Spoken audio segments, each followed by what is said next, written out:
Bienvenue dans votre émission Enquête de région consacrée ce mois-ci au bien-être. Le bien-être, une notion subjective à laquelle on accorde de plus en plus d'importance, si bien que certains économistes souhaitent l'inclure dans le calcul du produit intérieur brut. L'économie d'une nation se mesurait aussi au bien-être de ses habitants. Le bien-être et prendre soin de soi dans les Hauts-de-France, c'est le thème de votre émission. Le bien-être en ville, à Amiens, rue et quartier se transforment entre habitat ouvert, verdure et plan d'eau pour mieux vivre en ville. On a eu des politiques dans les années 60 et 70 qui ont donné à la voiture une place hégémonique. La méditation de pleine conscience, quasiment inconnue il y a 15 ans, cette technique laïque fait aujourd'hui des milliers d'adeptes. On est en colère, fatigué, triste, et ça nous apprend à garder nos émotions. Mieux vivre et travailler ensemble, Happy Management, les entreprises développent de plus en plus le bien-être au travail. Ça permet vraiment de déstresser les gens et d'enlever ce côté hiérarchique. Entre nourrithérapie et équithérapie, à Villeneuve-d'Ascq dans le Nord, le site Auprès de mon arbre accueille dans un lieu de verdure pour se ressourcer au contact de la nature.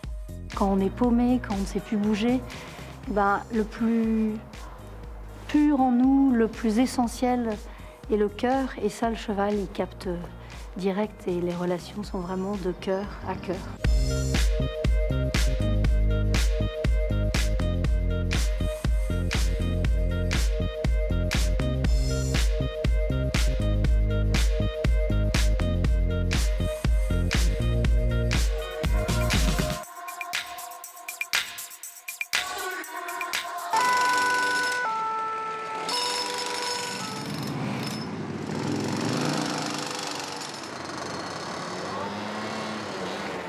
La ville, c'est bruyant, il y a du monde. 80% de la population française vit sur seulement 25% du territoire. Densité de population, circulation, activité économique, la ville est bien plus synonyme de stress que de bien-être. Dans ces conditions, comment trouver un petit peu de bonheur dans la cité? Exemple à Amiens, où comment on pense à la ville de demain. Le bien-être en ville, c'est avec Cathy Collin et Élise Ramirez. Amiens, deuxième ville des Hauts-de-France. 132 000 habitants, au moins 35 000 personnes au volant d'une voiture chaque jour dans le centre. Une métropole qui travaille, circule, mange et dort. Le bien-être et la ville sont-ils compatibles? Nous avons posé la question à ceux qui la traversent. Qu'est-ce que c'est pour vous le bien-être? D'être heureux, de se sentir bien, d'être cool dans ses baskets, quoi, je dirais. Moi, j'aime bien me balader, faire un petit tour, un petit shopping. Les espaces verts, ça compte pour vous? Oui. Ça permet de faire une petite pause quand on a envie, aller dans de se aller se couper promener de toute la peu, circulation des voitures. Vous avez l'air d'être très zen. Oui, peut-être. Qu'est-ce qui fait ça? Il fait beau. Oui, alors ça, on ne peut pas toujours compter dessus. Et sinon? C'est une ville qui évolue, qui laisse de plus en plus de place aux piétons, au vélo aussi, donc à une forme de bien-être. C'est une slow attitude, voilà, c'est plus lent. Arrêtons-nous justement sur quelques-uns de ces atouts bien-être. D'abord, les espaces verts. Avec 58 mètres carrés de nature par habitant, Amiens se classe 10e de France selon l'Observatoire des villes vertes. Près d'un quart des rues sont bordées d'arbres ou de plantations. On trouve encore quelques fleurs annuelles, surtout en centre-ville, mais de plus en plus avec la disparition des produits phytosanitaires, la nature change de visage en ville. On est sur une gestion beaucoup plus au long cours des massifs plutôt qu'un tapis de fleurs qu'on va enlever et remettre plusieurs fois par an. Est-ce qu'il y a une concurrence entre les espaces verts et l'activité dans une ville? Ah oui, plus que jamais. En fait, on prend de la place, donc on prend de la place au détriment de surface bâtie ou de surface circulée. L'enjeu, c'est d'avoir un équilibre le plus intéressant possible. C'est bien un choix politique, une décision politique de dire oui, il y a un intérêt collectif et il y a un intérêt pour les Amiénois d'avoir à cet endroit-là de l'espace vert. Par petites touches dans un cœur de ville, ou bien si l'on chemine jusqu'à son poumon, plus étendu, mêlé à l'eau. Le vert est un service offert aux habitants, un lieu de vie, au même titre qu'une rue piétonne. On vient se faire plaisir, on vient se dépenser un peu pour la plupart, et puis ça permet de faire des rencontres avec d'autres gens qui partagent la même passion. Et si je vous dis bien-être en ville, cet endroit-là où vous venez jouer, c'est ce qui vous viendrait en premier à l'esprit Clairement. On se sent mieux. C'est notre lieu ici. C'est là où on dégage toutes nos émotions, on décompresse. On fait le vide. Difficile d'imaginer une ville sans parc, sans un endroit qui permette de sortir de son appartement. L'urbain a besoin d'air, son logement revoit ses priorités. À quelques kilomètres du parc, on construit 1500 logements à terme, 27 pour ce seul bâtiment. Du logement social, collectif, mais ouvert sur l'extérieur. On a quand même eu des retours d'expérience des années 60, 70 qui ont été assez cruels et dont finalement on a profité, nous, notre génération d'architectes, et on a changé, je pense, notre pratique de faire et avec une évolution, je dirais, de la morphologie des bâtiments. C'est-à-dire qu'on n'est plus dans les grandes barres qu'on va étirer à l'infini.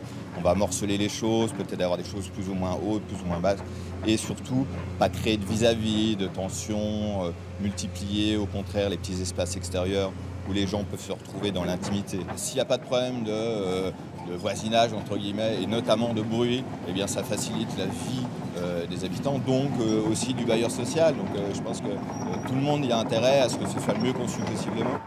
Alors ici, 9 logements sur 10 ont une terrasse, parking, ascenseur et 40 mètres carrés sont prévus pour le local vélo. À l'intérieur, il faut de la lumière et de l'intimité. On a au niveau de l'entrée un espace de desserte qui sépare bien le jour de la nuit. Espace jour, c'est jour cuisine. Ça, c'est important. Très important, c'est-à-dire qu'on fait bien la différence entre le côté vie, côté nuit, plus calme. On a aussi les espaces salle de bain. Donc, ce qu'on a essayé de faire, c'est de donner, ce qui n'est pas chose facile en logement collectif, des salles de bain éclairées naturellement. Dans la chambre principale, on a quand même deux fenêtres, ce qui est assez confortable. Donc il faut de la lumière et que ce soit fonctionnel. Nous, on essaie toujours de valoriser des aspects pratiques. On se met à la place des gens qui y vivent. Donc on a des logements qui sont simples, bien dessinés, qui sont confortables à vivre. Qu'on aime ou pas, le bien-être collectif reste le plus souvent carré. La courbe est un luxe.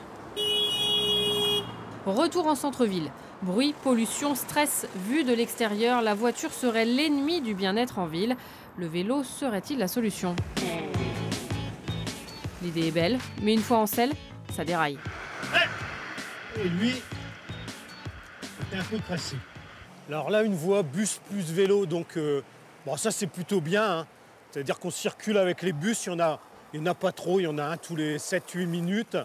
Et puis, bon voilà, ça va bien. Bon, voie bus, voie de livraison aujourd'hui. Hein. Et c'est plus facile de cohabiter avec les bus, parce que je le dis toujours, hein, c'est plus facile d'éduquer, je sais pas, une bonne 100-200 chauffeurs de bus à respecter les cyclistes que l'ensemble des automobilistes qui viennent sur Amiens qu'on ne connaît pas. Donc voilà.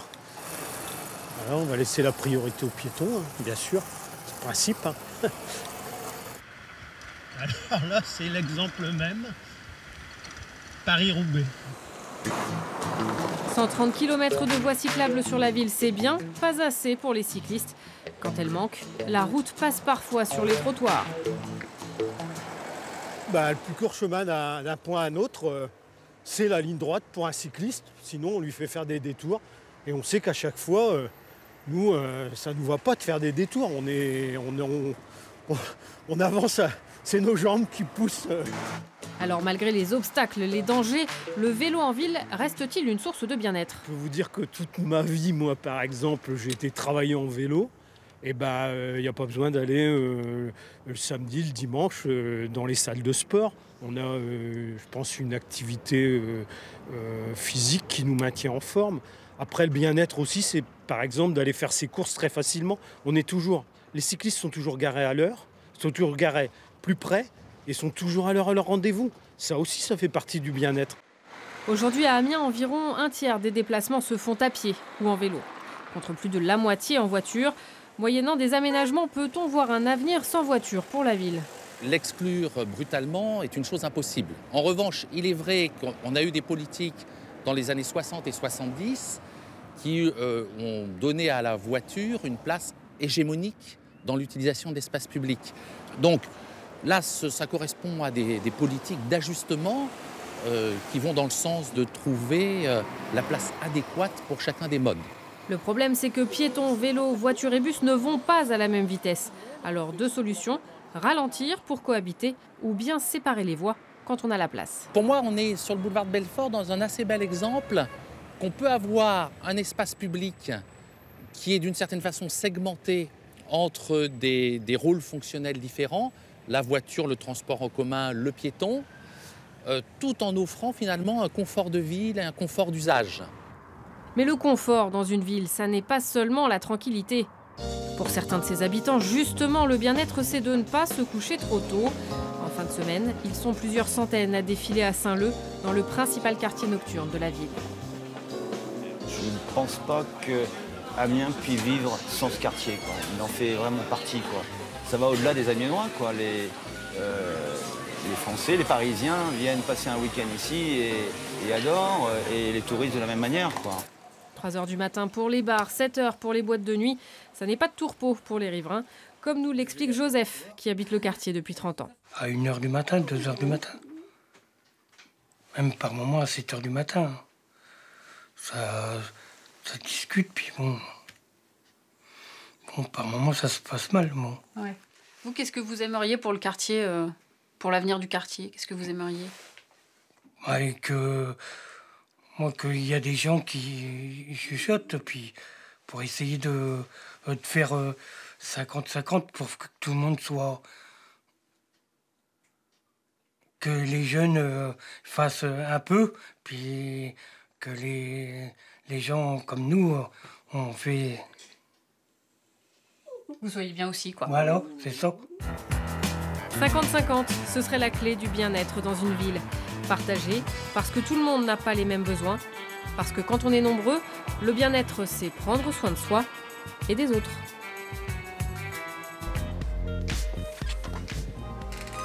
Bonjour. Bonjour. Je vous accompagne au salon? Oui.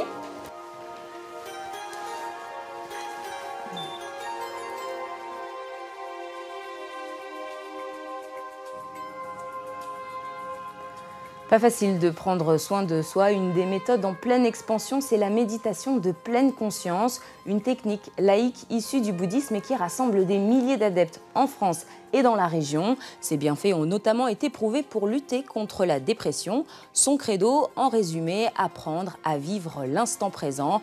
À Lille, les réunions d'Emmanuel Faure affichent complet des mois à l'avance. Claire Chevalier et Alain Méry sont allés à la découverte de cette méthode. Seul ou en groupe, la méditation de pleine conscience connaît un véritable engouement. Un son de cloche, le signe que Joëlle Gilmet s'accorde un moment pour elle, pour méditer, pour se concentrer sur l'instant présent.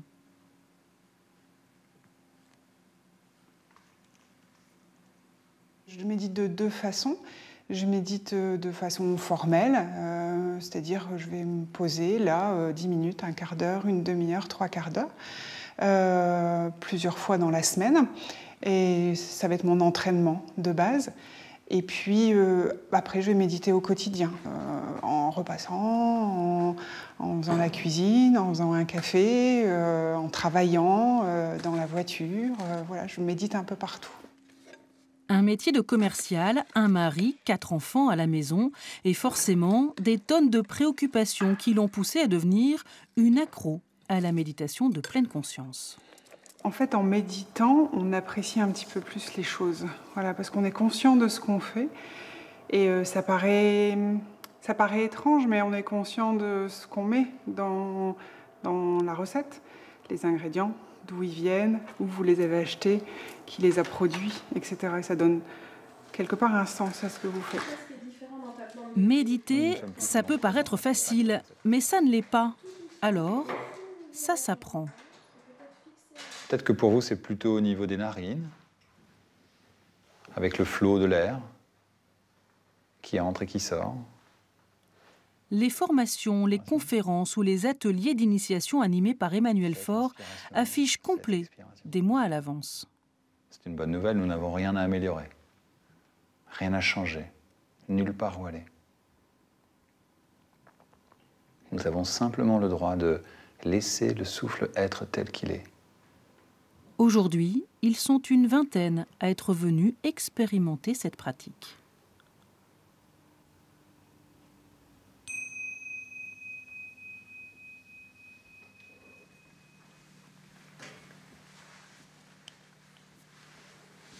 J'ai vraiment senti que je me centrais sur mon être, en fait, plus sur la respiration.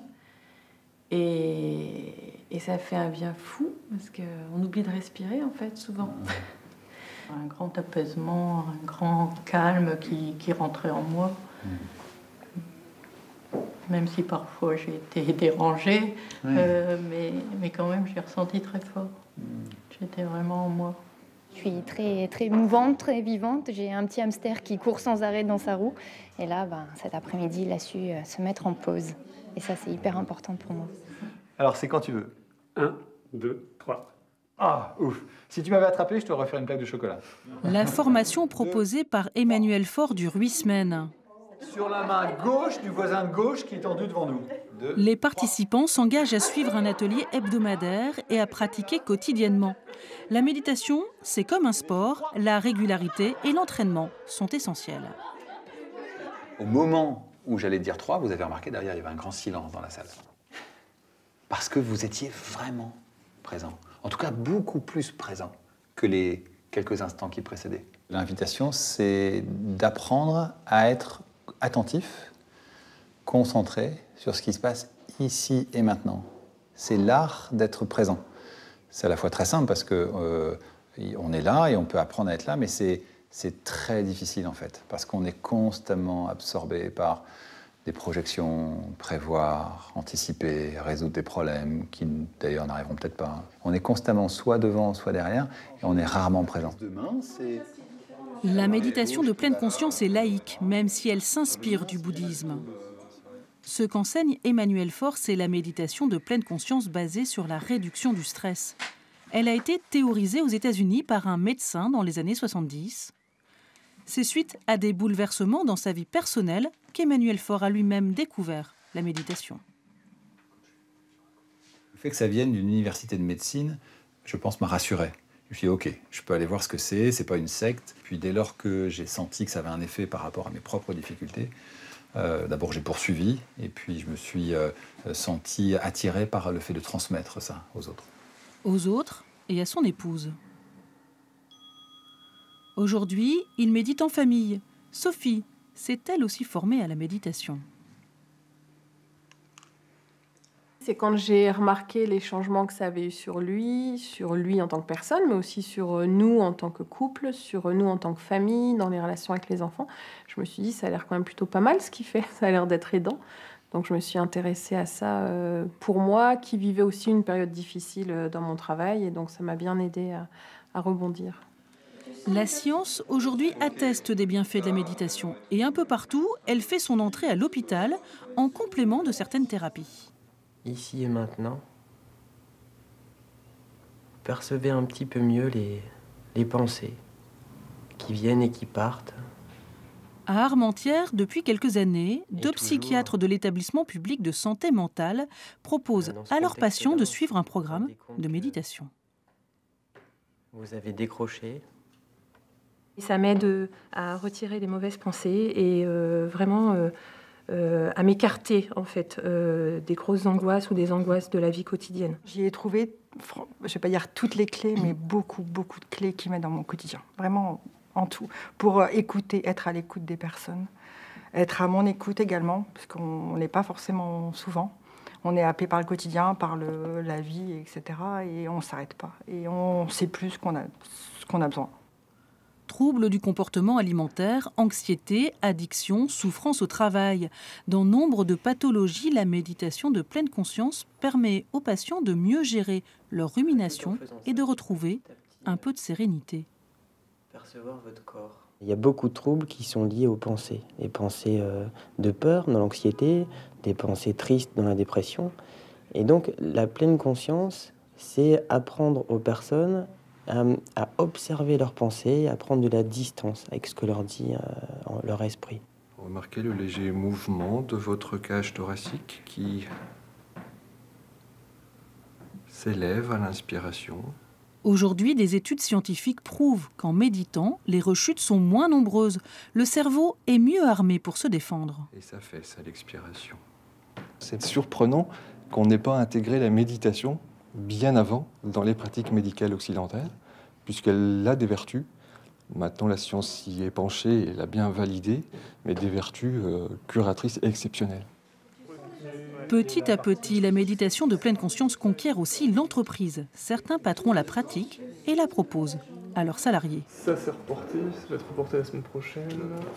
Renaud Boufflers a toujours été sensible au bien-être de ses collaborateurs. À titre personnel, il pratique la méditation et il a découvert que ça l'aidait vraiment au quotidien. En tant que dirigeant, on est soumis quand même à pas mal de pression. On est en interaction permanente dans nos métiers, donc ça nous amène à ne plus réagir immédiatement sur l'instant. Au début, ses salariés n'étaient pas au courant, même s'ils avaient bien noté quelques changements. Souvent, quand on est stressé, on a tous tendance à se crisper un peu, à se bloquer, la tension commence à monter, puis parfois ça sort, hein, comme ça vient, mais on perd un peu le contrôle. Et là, j'ai pu remarquer que ces moments-là n'arrivaient plus. Les deux patrons de l'entreprise pratiquent désormais la méditation. Plutôt que de mettre une liste... On sait à peu près, il y aura combien de logos Récemment, ils ont financé la formation à un de leurs salariés sujet au stress et proposé aux autres d'y réfléchir lors d'une initiation. On est dans des métiers de création et de co-création avec les clients, et puis de collaboration entre nous, où cette attention, cette écoute, elles sont hyper importantes tout le temps. Et donc, au plus on peut la développer, au mieux c'est. La méditation n'est pas réservée aux adultes. Des méthodes d'apprentissage sont adaptées aux enfants et aux adolescents. Donc merci de vous être réveillés, d'être venus participer. Ça m'intéresse de savoir comment ça s'est passé à la maison cette semaine. Quand je stressais un peu ou des trucs comme ça, je faisais de la méditation le matin. Alix, Zia, Augustin, Manon, Virgile et Jeanne ont entre 8 et 11 ans. C'est leur deuxième séance de méditation. Leurs parents pratiquent et avaient envie de partager ça avec eux.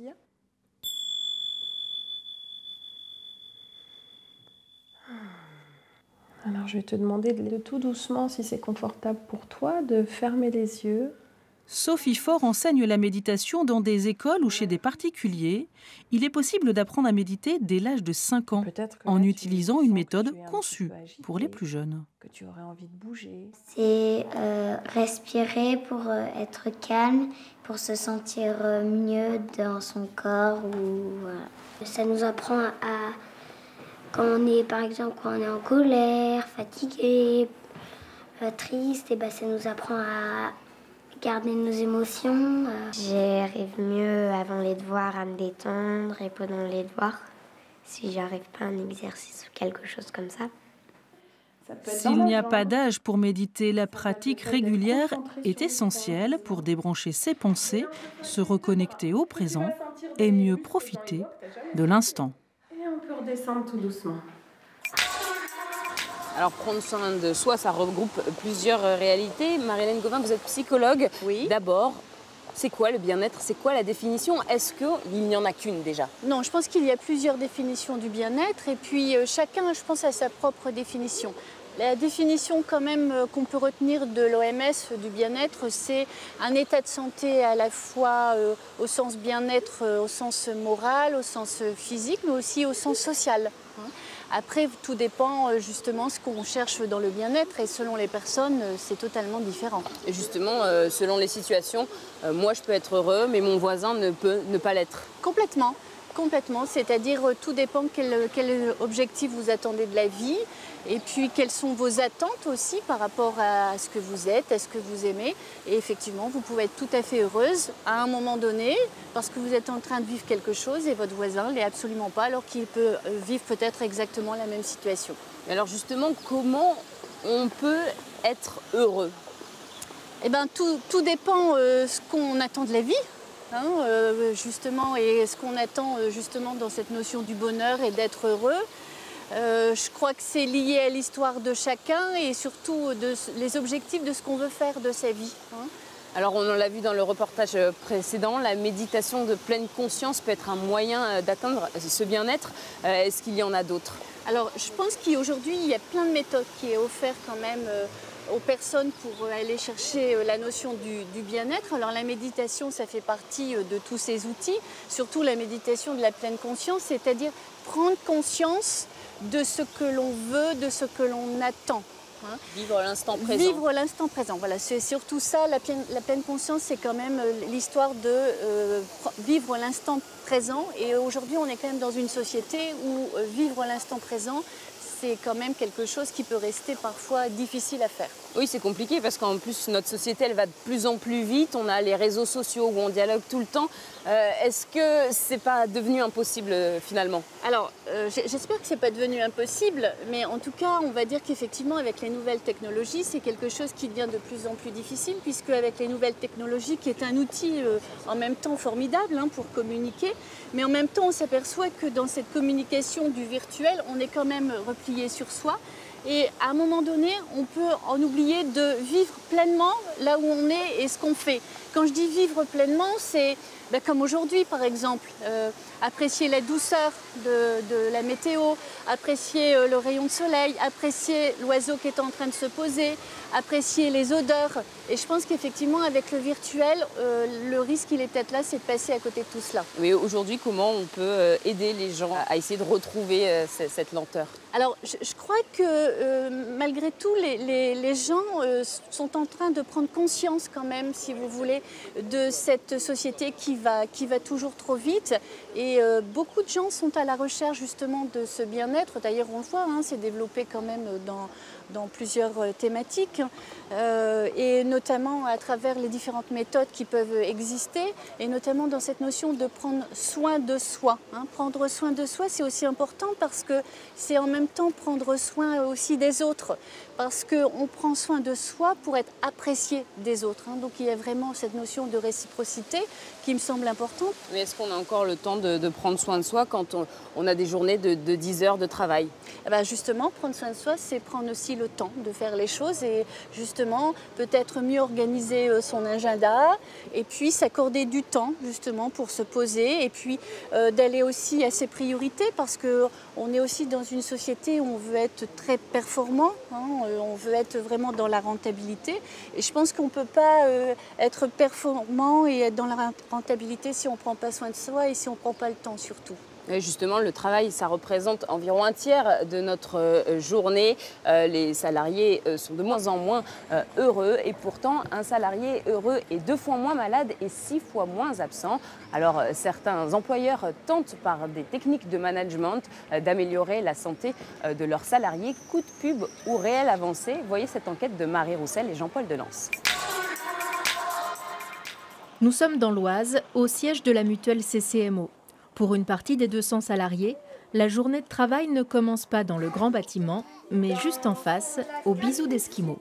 Il n'y a plus de pain chez nous, il y en a chez la voisine, mais ce n'est pas pour nous. Une crèche interentreprise de 700 mètres carrés, moderne et colorée, où 131 familles de la zone industrielle sont inscrites. Les places y sont très demandées. Allez, c'est parti, je vais travailler. À ce soir, mon chéri. Ça me permet de les déposer ici et d'aller directement au travail. C'est pareil quand il y a un souci, si mes enfants sont malades ou quoi, ils m'appellent directement au travail. Donc je suis juste à côté, je peux venir voir s'il y a un souci ou quoi que ce soit. Dès qu'on sort du travail, on est là en 2 minutes. On sait qu'on ne va pas avoir de problème d'embouteillage. L'amplitude horaire est quand même relativement large. Donc si on a un imprévu, une réunion, on sait qu'on peut être là un petit peu plus tard et que l'équipe sera toujours là. Réserver des places de crèche pour ses salariés coûte à la mutuelle plus de 80 000 € chaque année. Un budget conséquent, mais elle y trouve son compte. Une entreprise qui décide de recruter, quand elle peut proposer à ses collaborateurs un lieu de vie pour les petits et un lieu d'accès et un lieu confortable, écoutez, c'est gagné, on n'a plus envie d'aller travailler dans ce type d'entreprise. Donc c'est un vrai retour sur investissement. C'est un retour sur investissement. Pour faciliter la vie de ses employés, l'entreprise met aussi à leur disposition un grand parking gratuit et une cantine à prix doux. Des contreparties bienvenues, car le métier de téléconseiller peut être pénible.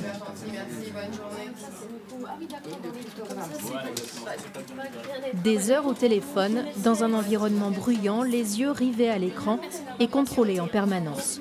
Pour autant, les employés que nous avons interrogés ce jour-là s'estiment plutôt bien lotis. On est dans une profession très compliquée et tout est mis en place. On a des chaises ergonomiques, on a des stores, voilà, ils font vraiment tout est organisé pour que ce soit de mieux en mieux. D'avoir un directeur général qui connaît rien que votre nom, votre prénom, votre profession et puis quand vous êtes là, ça aide beaucoup. Pour tous les salariés. Pour tous les salariés, sachant que chaque année, par exemple pour le Nouvel An, il vous écrit une lettre manuscrite à votre nom, en vous souhaitant justement ses meilleurs vœux. À la tête de l'entreprise depuis 17 ans, Christian Germain. Il se décrit volontiers comme un chef d'équipe qui croit en l'homme. Je fais ça parce que je pense que le bien des salariés s'en retrouve grandi. Et quand je vois certains mots que j'ai au moment des vœux, je me dis tout n'est pas complètement perdu dans ce monde. Voilà. Alors après, c'est du paternalisme. C'est pas forcément, le paternalisme n'est pas forcément mauvais. C'est de l'affectif, c'est vrai, mais c'est pas forcément mauvais non plus. Ça permet d'aller de l'avant et d'avoir des gens qui vous suivent. Et puis vous en avez d'autres, comme dans tout affectif, qui ne vous suivent plus à un moment donné. Ceux-là, ils vont trouver ailleurs. Pour la réussite de cet atelier du souffle. Donc, il y a 6 mois, la Mutuelle a mis en place une commission qualité de vie au travail. Composée de volontaires de tous les services, elle se réunit sous la direction d'une consultante extérieure. L'exemple, c'est on peut imaginer quelqu'un de la compta qui passe une journée avec un commercial. Ce genre de coaching est de plus en plus demandé par les entreprises, soucieuses de s'adapter à une réalité changeante. Il y ait des gens qui, de fait, ne soient pas réceptifs. Auquel cas, cela, évidemment, ce sera la prise de conscience va être compliquée. Et puis le message.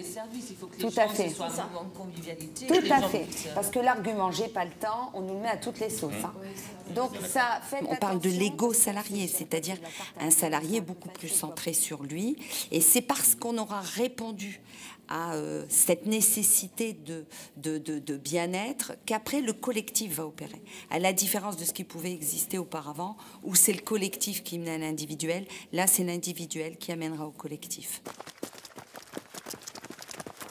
On ne le dirait pas, mais cette séance de footing, c'est aussi de la culture d'entreprise. Chez Decathlon, les salariés font régulièrement du sport avec leur patron. On essaye vraiment de trouver toujours des moments pour faire du sport. Là, c'est la course à pied. On a fait une petite randonnée tous ensemble. On a aussi fait du tennis ensemble. C'est vraiment très, très important pour nous. À l'instar d'autres entreprises en France, Decathlon pratique le Happy Management, un concept venu tout droit de Californie. Son principe essentiel, diluer au maximum la structure pyramidale. Aujourd'hui, je ne suis plus directeur, je suis leader du magasin. On a des coachs dans le magasin qui peuvent être des vendeurs, des conseillers sportifs ou bien mon directeur adjoint par exemple. Enfin, voilà, on essaye un petit peu de changer les mots pour essayer de se mettre tous au même niveau et voilà, on a tous des bonnes idées. Donc et ça change quelque chose, c'est pas que du vocabulaire. Non, ça change vraiment quelque chose. Ouais, ça permet vraiment de déstresser les gens et d'enlever ce côté hiérarchique. Le magasin a ouvert fin avril sur la nouvelle zone commerciale à l'entrée de la baie de Somme. Il fait un peu office de laboratoire pour l'enseigne. Autonomie des vendeurs, moins d'ordre venus d'en haut. Le personnel, jeune, est séduit par cette méthode. Là, ça va faire 2 semaines qu'on a nos plannings libres, on sait combien d'heures on doit faire dans la semaine. Et voilà, on est libre du lundi au samedi, on doit faire tant d'heures et on vient quand on veut. Et c'est pas l'anarchie ? Non, pas du tout. C'est là où on voit les collègues, quoi. Il a la bonne relation entre nous tous, on se met tous d'accord. Par exemple, aujourd'hui, je ne devais pas travailler, j'ai mon collègue qui avait besoin de son jeudi. Et ben, je lui ai dit, pas de problème, je viens pour toi et tu viens pour moi demain. Il y a des petits problèmes pour la réception du camion. On va se les énumérer et puis après, on va faire en sorte d'essayer de les gommer. La majorité des décisions concernant le magasin est prise collectivement. Et qualitativement. On traite les bacs, on envoie les petits trains en rayon. Et après, on fait les palettes. Comme on n'a pas validé la récep, on ne peut pas traiter les interbags. Donc du coup, ils sont stockés à un endroit et ils attendent que le capitaine ait... C'est vraiment coopératif.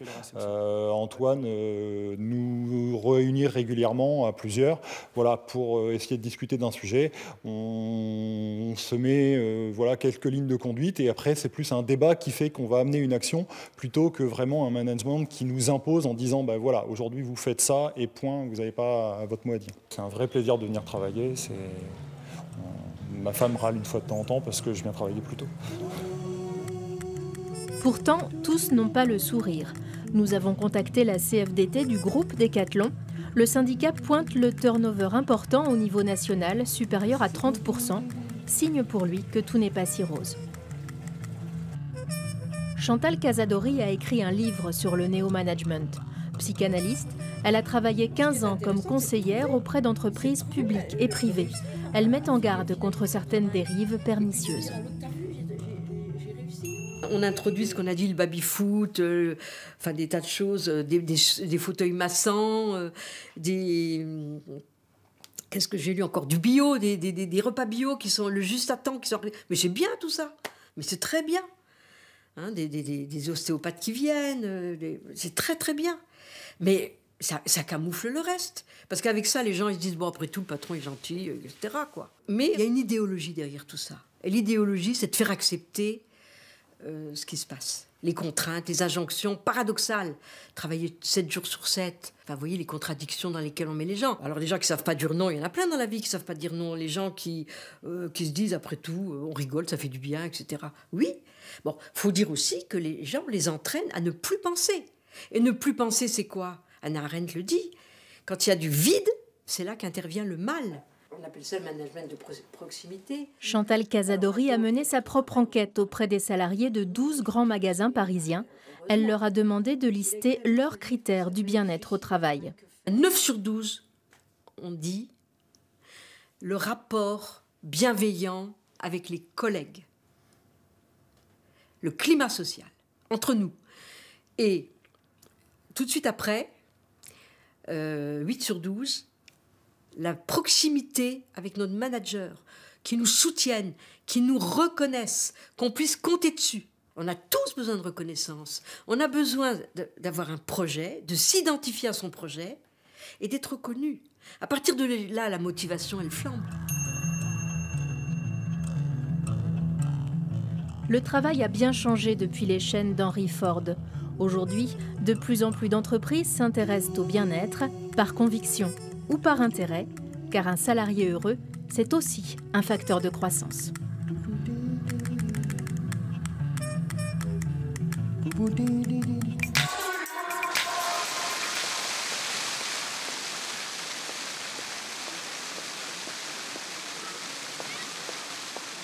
Alors le travail, ça reste une contrainte pour gagner de l'argent, pour se nourrir. Est-ce que c'est compatible bien-être au travail et contrainte ? Alors, pour certains, aller au travail, ce n'est pas forcément une contrainte. Mais pour la majorité, aller au travail, effectivement, il y a cette notion de contrainte. Donc effectivement, c'est difficile de trouver du bien-être lorsqu'on va travailler sous forme de la contrainte. Aujourd'hui, malgré tout, beaucoup d'entreprises se soucient quand même de la notion du bien-être pour leurs salariés. C'est d'autant plus vrai qu'on parle beaucoup aujourd'hui de la souffrance au travail. D'ailleurs, il y a beaucoup de personnes qui viennent consulter les psychologues pour des problématiques de souffrance au travail, et notamment avec ce qu'on appelle actuellement le burn-out, où effectivement il y a une vraie réalité de cette souffrance au travail et justement d'un manque de bien-être total. On a vu dans le sujet, on parle de happy management. Est-ce que c'est vraiment efficace ce genre de technique ? Alors, je pense qu'effectivement ça peut l'être si c'est bien appliqué, bien évidemment. Et puis effectivement il y a une façon d'aborder les choses, mais je pense qu'aujourd'hui les salariés sont assez partants de ces méthodes qui existent. D'ailleurs il y a pas mal de grandes entreprises qui ont signé une charte justement pour ce qu'on appelle la bienveillance au travail, pour apporter une qualité de vie au sein du travail. C'est d'autant plus vrai que des études scientifiques montrent quand même qu'il y a beaucoup de stress au travail et que en plus, ça favorise beaucoup de maladies, et notamment des maladies psychosomatiques, qui engendrent du coup des arrêts maladie. Donc les entreprises aujourd'hui sont quand même à la recherche de nouveaux outils pour prendre soin justement et d'être bienveillants avec leurs salariés. Être heureux au travail, c'est être heureux dans la vie ? Alors ça, c'est pas tout à fait comme ça que ça se passe, parce qu'on peut être heureux au travail et pas dans la vie, et l'inverse est vrai aussi, on peut être heureux dans la vie privée et pas dans la vie professionnelle. Je dirais dans une forme d'idéal, ça serait d'être heureux à la fois dans une vie privée et dans une vie professionnelle. Mais effectivement, je pense qu'on passe beaucoup de temps au travail également. Hein. On passe quand même 8 heures de sa journée au travail, donc il vaut mieux quand même trouver une forme de bien-être, en tout cas une forme de satisfaction, une notion de plaisir quand même au travail, ce qui n'est pas toujours évident selon le métier que l'on fait. Oui, c'est ça, il y a des métiers qui sont plus ou moins contraignants, plus ou moins difficiles. Dans ces cas-là, comment on fait ? Alors, je crois que tout dépend aussi des personnes. Hein. Il y a des métiers qui sont difficiles, mais parfois, il y a des sujets qui ont choisi ce métier-là et donc ils ne vont pas du tout sentir que c'est une contrainte et forcément vivre les choses de façon très difficile. Il y en a d'autres, effectivement, quand on n'a pas choisi le métier qu'on fait, c'est un petit peu plus difficile et notamment, du coup, de se sentir bien au travail. Aujourd'hui, quand on est heureux, est-ce qu'on est obligé d'être heureux à tout moment? Non, non, parce qu'on ne peut pas être heureux à tout moment. Dans la vie, il y a des moments de tristesse. La tristesse, le chagrin fait partie de la vie, donc on ne peut pas être heureux tout le temps. On peut être à la recherche d'une forme pour être heureux, mais la notion des émotions, les émotions sont à la fois positives et négatives. La tristesse fait partie du bien-être. Tout à fait. La tristesse fait partie du bien-être. Merci beaucoup Marie-Hélène Gauvin d'avoir été avec nous.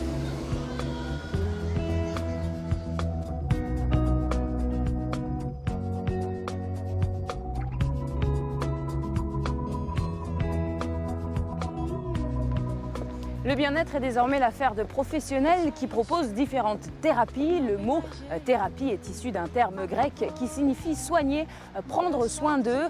À Villeneuve-d'Ascq, dans le Nord, un lieu unique propose de se ressourcer en utilisant différentes techniques comme la sophrologie, l'art-thérapie ou encore l'équithérapie.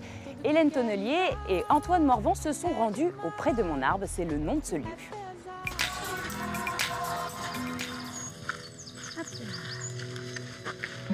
C'est une bulle de verdure au milieu de la ville, un lieu où l'on vient se ressourcer, se retrouver. Petit réveil du matin. Par le contact avec la nature, reprendre conscience de son corps, laisser sortir ses émotions, se nourrir. Lait de coco, céleri et semoule amande. Ce jour-là, atelier de nourrithérapie. Là-bas, il y a épinards lentilles.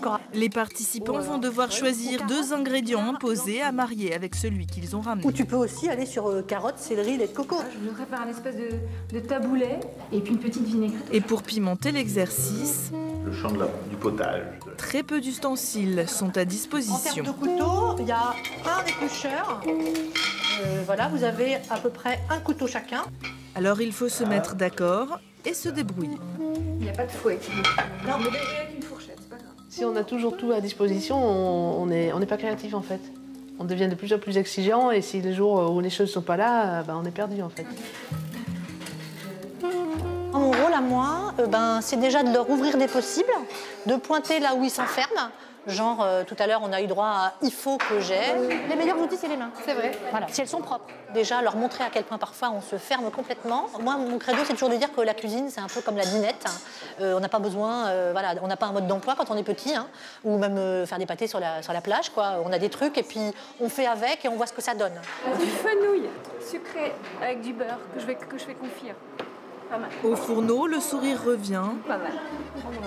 La cuisine de l'autre personne. Mais il est de courte durée. Donc, vous allez tourner. Donc Rosine va prendre le plat de Pierre, Pierre va prendre le plat d'Isabelle. C'est quoi ça?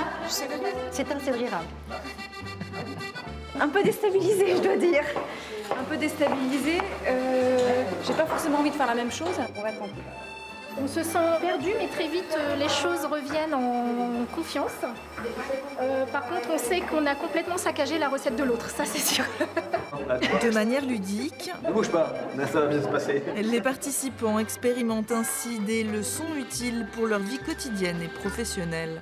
On cherche à apprendre aux personnes de puiser dans leurs compétences et dans tout ce qu'ils ont en eux pour avancer en fait.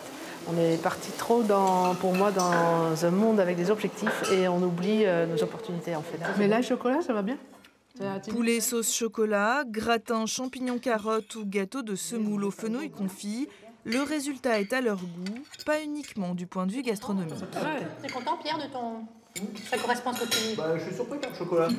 Moi, ça me fait prendre du recul sur ma façon de travailler au quotidien, que je dois effectivement, parce que j'ai un gros problème de délégation dans ma posture, et que je dois faire confiance à l'autre, puisque j'ai fait confiance à Pierre, et en fait, je retrouve quasi le même résultat auquel j'avais pensé. Pas attendre forcément d'avoir tous les ingrédients pour me lancer dans un projet avec des clients, mais y aller déjà avec ce que j'ai, et la surprise, elle est au rendez-vous quand même.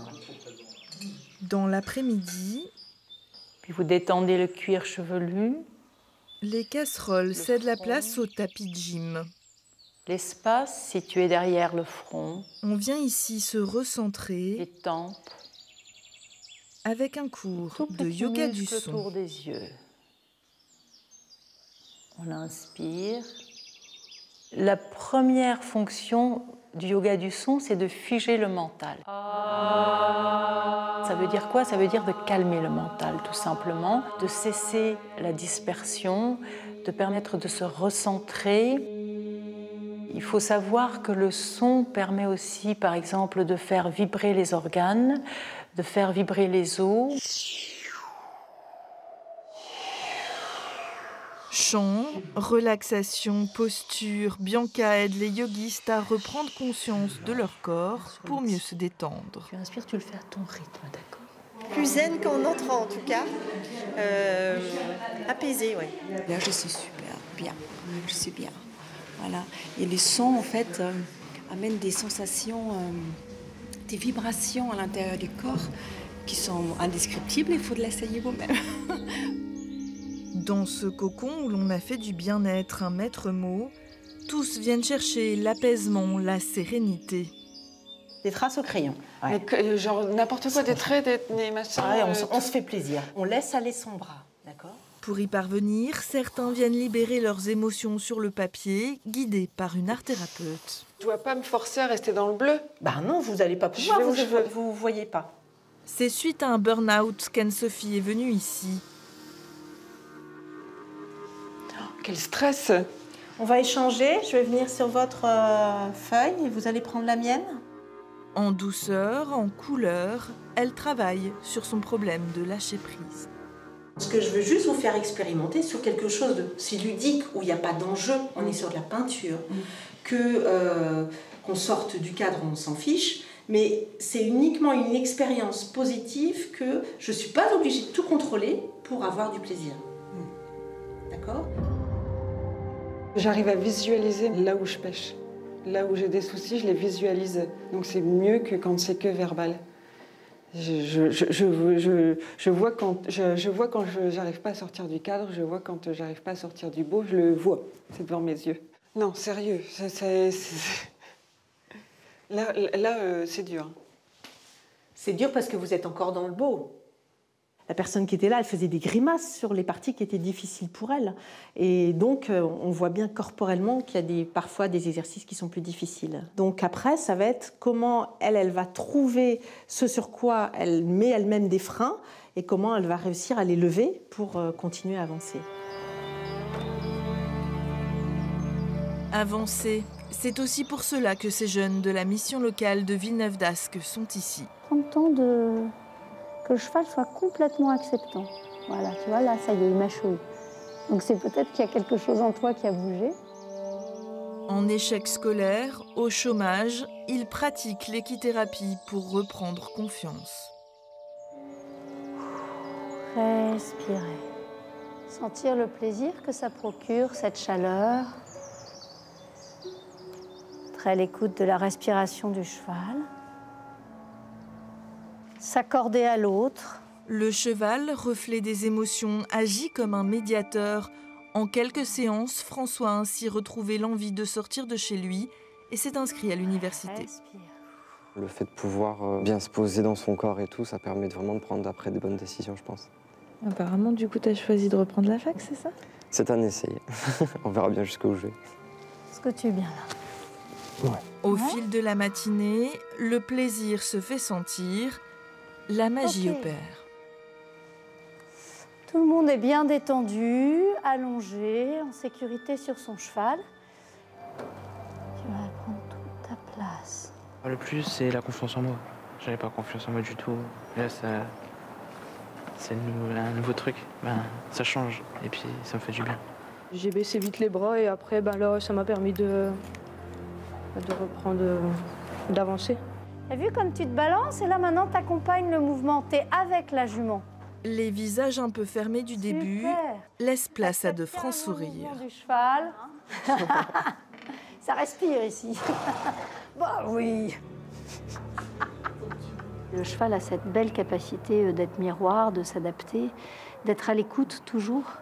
Quand on n'a plus rien, quand on est paumé, quand on ne sait plus bouger, le plus pur en nous, le plus essentiel est le cœur. Et ça, le cheval, il capte direct et les relations sont vraiment de cœur à cœur. Voilà, et tu peux descendre. Ouais, bravo. Un cœur à cœur pour mieux grandir, prendre son ampleur en s'ancrant sur des racines solides, tel un arbre, c'est toute la philosophie de ce lieu ressourçant.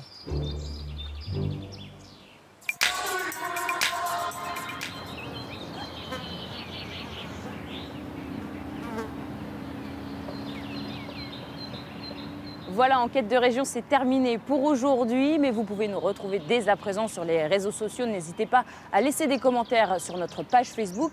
Et puis si vous avez manqué un bout de ce programme, le replay est disponible sur France 3 Hauts-de-France. Le mois prochain, Enquête de région sera consacrée aux élections législatives. Au revoir.